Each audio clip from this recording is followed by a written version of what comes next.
And I ain't talking about something that may happen at some point in the future one day. Most every country that ever produced oil has already had the big rollover, already passed its peak of domestic oil production. Colombia, 2004. Britain, 2002. Venezuela, 2000. Trinidad and Tobago, 1977. Iran, 76. And the USA, 1970. 3 years later, the House Subcommittee on Foreign Relations publishes a report called Oil Fields as Military Objectives, a Feasibility Study, now known as an American Plan to Bring Democracy to the Middle East. But I ain't saying the Americans is more evil than anybody else, because they ain't. They just got the capability. I have no doubt, for example, that in 1977 Trinidad commissioned its own report called Oil Fields as Military Objectives. Tell us, what is the full strength of our Navy? Would that be including jet skis, sir?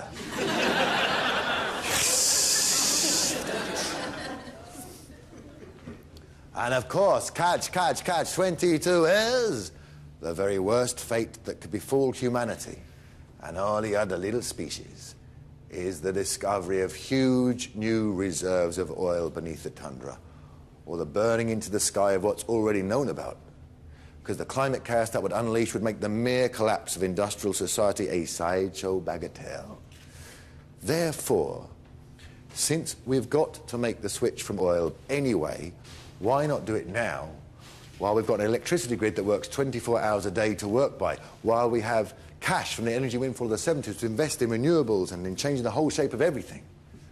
Or we can spend this money sending battleships out to capture the dwindling deposits of the last hours of ancient sunlight. But to make the switch from oil now would take a World War II collective effort on behalf of the citizenry. Would mean, for once in our lives, getting off our arses and doing something. Us, not politicians, us. Now, when I first started getting involved with radical, direct action, non-hierarchical, eco-autonomous grassroots organisations, I didn't understand the concept of no leaders. I thought I did, but I didn't. And I got to the nearest alpha male or alpha female and say, here's what you should be doing. Why don't you do this? It'd be great if you all did this. When are you going to do this? And they give me this look that I never understood, which was kind of, I think, weird. And I got up to the next alpha. When are you going to do this? It'd be great if you did this. Why haven't you done this yet? Yeah, when are you going to do it? It'd be wonderful. Why don't you do this? And again, they'll give me this look, like...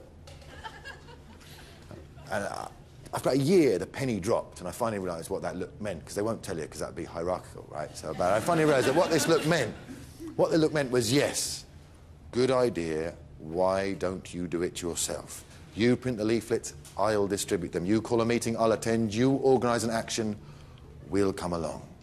And from the moment I realised that, my whole philosophical outlook changed. And from then on, instead of suggesting things that other people could do, I stopped suggesting things altogether in case I'd be expected to do them.